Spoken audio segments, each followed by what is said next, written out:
Ya, Bismillahirrahmanirrahim. Assalamualaikum warahmatullahi wabarakatuh. Eh, Salam sejahtera.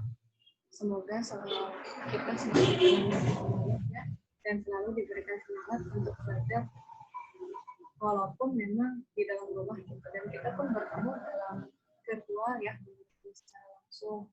Dan semoga Allah senantiasa memberikan kesehatan, hidayah dan karunia untuk senantiasa kita melakukan kebaikan. Amin ya Allah. Untuk hari ini kembali lagi belajar fisika bersama saya dengan topik yang baru, insya Allah.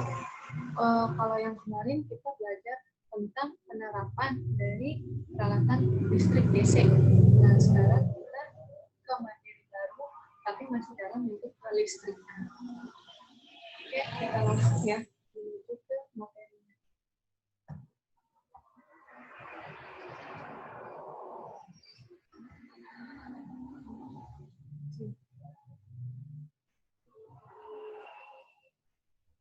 Analisis tentang muatan listrik, gaya listrik, kuat medan listrik, flux potensial listrik, dan energi potensial listrik beserta penerapannya. Tapi kali ini kita membahas beberapa konsep saja ya. Hanya muatan listrik, gaya listrik, dan kuat medan listrik dulu. Untuk flux dan sebagainya, insya Allah kita pertemuan minggu depan.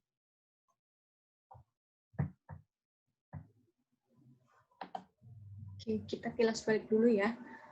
Kalian masih ingat kuat arus listrik itu apa? Apa yang mengalir di dalam arus listrik? Apa kaitannya dengan tegangan listrik? Apa kaitannya tegangan listrik dengan potensial listrik? Masih ingatkah kalian apa itu tegangan listrik? Kemarin-kemarin kan kita sudah belajar ya gitu kuat arus listrik, kemudian tegangan listrik, potensial listrik, satuannya, kemudian lambangnya, hubungannya apa, nah seperti itu. Nah, sekarang kita masuk ke muatan listrik. Arus listrik mengalir kalau rangkaiannya tertutup. Apa sih yang dialiri? Yaitu muatan listrik. Nah, seperti itu. Muatan listrik itu apa? Muatan listrik itu adalah sifat dasar yang dibawa dari partikel dasar di dalam atom. Nah, yang mengalir di dalam arus listrik itu kan partikel listrik yang bermuatan. Muatan listrik yang seperti apa sih yang mengalir di dalam listrik? Nah, muatan listrik itu sendiri terbagi menjadi 3 jenis. Ada muatan listrik positif, ada muatan listrik negatif, dan ada muatan listrik netral. Kalau muatan listrik positif namanya proton.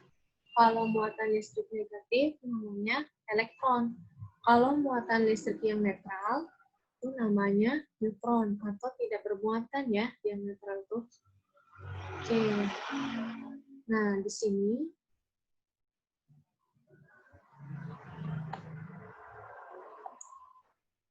ada sebuah rangkaian listrik.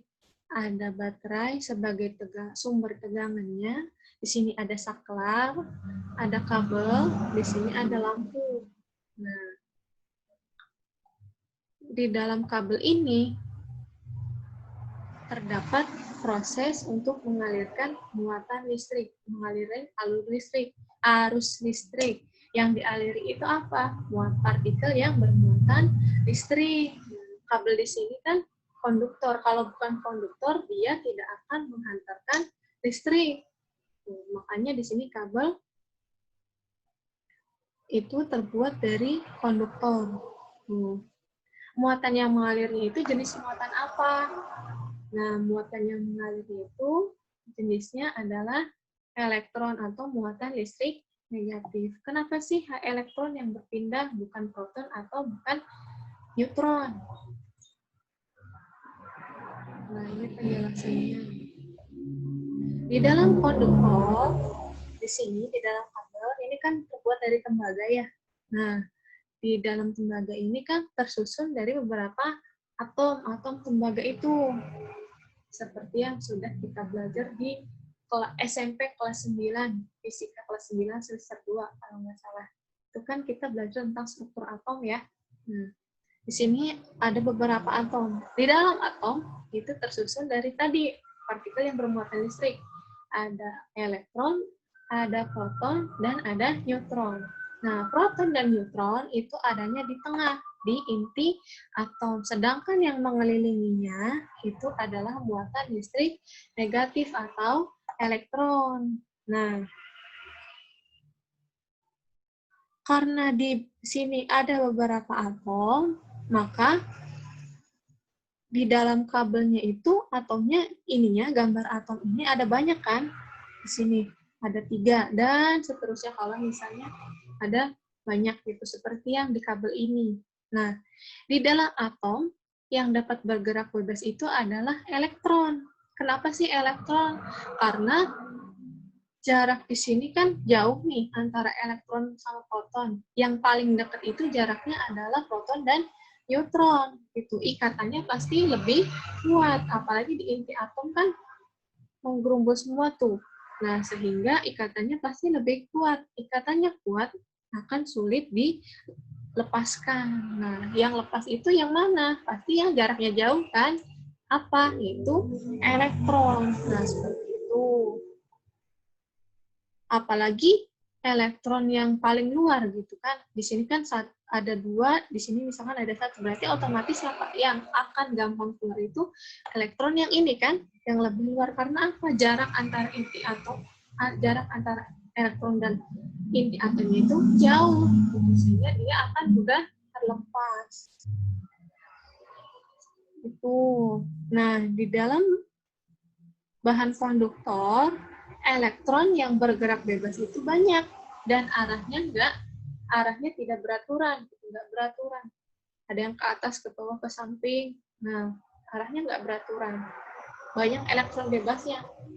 Elektron bebas itu yang kayak gini, yang paling lemah, kemudian yang lebih banyak bergerak dan bisa berikatan dengan atau mana saja. Gitu. Namun, apabila rangkaian listrik tertutup, saklarnya ditutup, nah di situ kan akan ada beda tegangan gitu. Jika kan dikasih tegangan, otomatis kan potensial yang di titik 1 sama di titik yang lain pasti beda. Nah, ingat, listrik mengalir dari potensial yang tinggi ke potensial yang lebih rendah. Nah, sehingga partikel listrik yang bermuatan negatif, terutama atau kita sebut aja elektron gitu ya, akan yang pertama itu meluruskan dulu arahnya ke satu arah. Arahnya dari kemana? Dari yang bermuatan listrik, dari yang berpotensial tinggi ke potensial kita, atau di dalam rangkaian itu dari positif ke negatif. Seperti itu ya. Bergerak tuh. Setelah dia meluruskan arahnya, dia pasti bergerak dari potensial tinggi ke potensial yang rendah. Nah, hal tersebut yang membuat arus listrik dapat mengalir, partikel-partikel yang bermuatan tadi mengalir sehingga lampu yang ini dapat menyala. Seperti itu ya. Lanjut. Nah, di sini di kutub yang positif itu mempunyai potensial yang tinggi. Maksudnya apa? Potensial tinggi itu yaitu berpotensi besar untuk menerima elektron atau berpotensi besar untuk menerima elektron atau iya betul, berpotensi besar untuk menerima elektron. Nah, sedangkan yang di sini punya potensial rendah yaitu berpotensi besar untuk melepas elektron. Nah, seperti itu. Nah, sehingga berdasarkan konsep muatan, arus listrik mengalir dari arah kutub positif menuju ke negatif. Konsep ini juga biasanya disebut dengan konsep arus listrik yang konvensional, dari positif ke negatif, dari potensial yang tinggi ke potensial yang rendah. Tapi konsep tersebut itu bertentangan dengan konsep arah aliran elektron yang menghantarkan listrik. Nah, apabila rangkaian listrik tertutup, elektron yang bergerak itu kan untuk yang listrik kan dari ini aja, dari medan listrik aja. yang pasti bergerak itu dari negatif ke positif kan? Nah, cenderungnya gitu.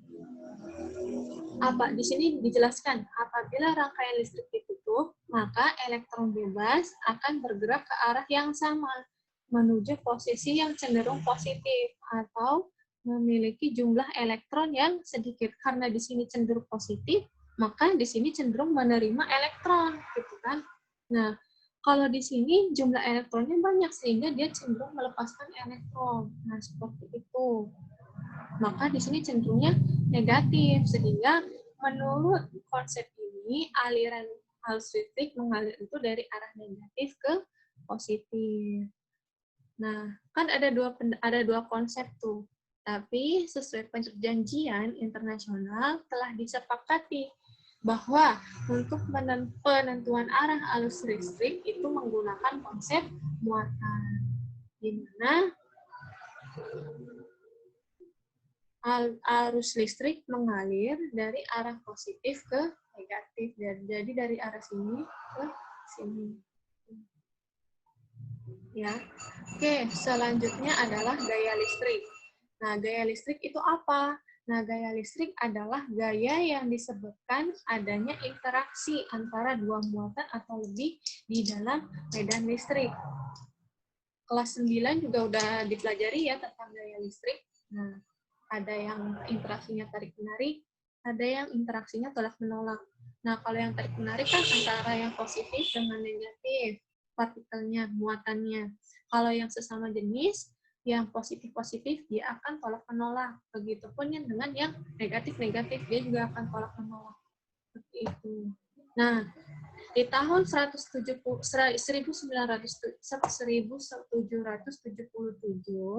seorang ilmuwan fisika asal Prancis melakukan percobaan menggunakan alat yang bernama neraca puntir. Nah, ini benarnya. Nah, di sana ditemukan ada interaksi dari muatan-muatan tersebut dan juga bisa diketahui besar gaya yang terjadi pada muatan-muatan tersebut.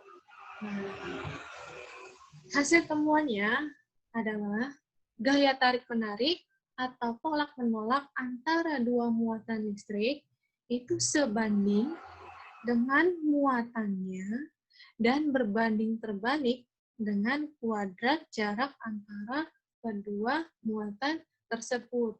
Kalau misalnya ditulis secara matematis adalah F sama dengan K Q1 Q2 per R pangkat 2. Q1-nya adalah muatan yang pertama, Q2-nya adalah muatan yang kedua.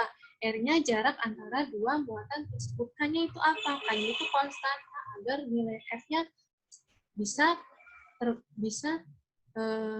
hasilnya itu akurat, sehingga butuh penyeimbang, yaitu konstanta ini. Gitu. Konstantanya sebesar apa? Sebesar 9 dikali 10 pangkat 9 Newton meter per kolom pangkat 2. Nah, penemuan yang ini itu lebih kini dikenal dengan hukum kolom. Pas SMP juga pernah belajar kan ya, kelas 9. Nah, seperti itu. Jadi gaya listrik itu ini persamaannya untuk menentukan gaya listrik ya. Dan ini maknanya, konsepnya. Seperti itu. Lanjut, kuat medan listrik. Nah, di sini kan tadi kalau gaya itu adalah, gaya listrik itu adalah gaya yang disebabkan adanya interaksi antara dua muatan atau lebih di dalam medan listrik. Nah, medan listrik itu sendiri apa? Nah, medan itu kan identik dengan area atau daerah. Di sini medannya medan listrik, itu berarti daerah yang ada di sekitar muatan listrik. Nah, di sini ada muatan positif, partikel bermuatan positif, dan ada partikel yang bermuatan negatif. Ketika partikel tersebut bermuatan, dia memancarkan medan, yaitu bisa dinamakan dengan medan listrik. Nah, medan listrik itu digambarkan dengan garis-garis hayal seperti ini. Itu yang disebut garis medan listrik. Sifatnya ada dua, yaitu garis-garis medan listrik itu tidak pernah berpotongan. Gitu. Perpotongan seperti apa? Maksudnya enggak ini sama ini enggak pernah saling silang gitu. Jadi dia tetap pada tracknya, enggak pernah berpotongan. Semakin rapat garis medan listrik, itu semakin kuat medan listriknya. Begitu sebaliknya, semakin renggang garis medan listrik, itu semakin lemah. Semakin dekat ke sini, di sini, itu kuat medan listriknya akan besar. Tapi ketika sudah di sini, menjauh gitu dari muatannya, itu medan listriknya akan melemah. Ada ketentuan untuk membuat garis medan listrik. Yang pertama itu kan di sini ada muatan positif dan ada muatan negatif. Kalau muatan positif itu arahnya keluar. Nah, keluar. Panahnya, arah panahnya itu keluar. Kemudian untuk yang muatan listrik yang negatif, itu arah panahnya itu ke dalam. Nah, sehingga kalau misalnya berinteraksi, dia akan dari positif ke negatif, maka panahnya akan menuju ke arah negatif. Seperti itu. Ya. Tuh. Kuat lemahnya medan listrik yang dihasilkan oleh muatan sumber dapat dinyatakan dengan besar kuat medan listrik yang dilambangkan dengan E besar. Nah, E besar itu adalah simbol dari kuat medan listrik. Seperti tadi, dipengaruhi karena ada gaya kan? Dan kemudian tentu juga ada muatan. Nah, gaya itu tadi persamaannya adalah Q1 kali Q2 per R pangkat 2. Q-nya adalah Q1. Nah, sebetulnya boleh sih Q2, cuma salah satu bakal bisa dihilangin sehingga dia menyisakan satu muatan saja. Sehingga persamaan kuat medan listrik dapat dinyatakan dengan E sama dengan K Q per R pangkat 2 untuk menentukan seberapa kuat medan listrik tersebut. Kayak gitu. Satuannya apa medan listrik? Satuannya adalah Newton per Coulomb. Kalau misalnya gaya tadi satuannya adalah Newton, gaya Coulomb ya. Tapi kalau misalnya kuat medan listriknya, itu satuannya adalah Newton per Coulomb. Nah, seperti itu. Oke, tadi kita sudah membahas tentang kuat medan listrik, kemudian gaya listrik, dan juga muatan listrik. Gitu kan. Selanjutnya, itu ada tugas dan akan Ibu share sama juga kayak yang lain. Gitu ya. Sama juga kayak yang lain, insya Allah hari Sabtu Ibu share tugasnya. Ini untuk kalian latihan di rumah supaya nggak lupa materi hari ini gitu. Apabila ada yang nggak dimengerti atau misalnya kurang paham, kurang jelas, boleh langsung kirim pesan ke Ibu, boleh japri atau boleh di grup, terserah, bebas. Insya Allah Ibu terbuka gitu ya. Kalau ada yang materi nggak ngerti atau ada tugas yang memang kurang jelas seperti itu, insya Allah Ibu on. Kemudian kalau ada yang tugas kemarin, insya Allah akan tetap Ibu follow up gitu ya, dan bakal Ibu koreksi gitu hasilnya dari masing-masing siswa. Oke, untuk pertemuan hari ini sekian dulu. Semoga bermanfaat. Ingat, jangan lupa tugasnya. Semoga hari ini bisa lebih baik dari hari kemarin dan kedepannya. Bismillah, insya Allah kita bisa lebih semangat lagi. Dan semoga kita lekas bertemu ya. Oke, sekian. Terima kasih. Assalamualaikum warahmatullahi wabarakatuh.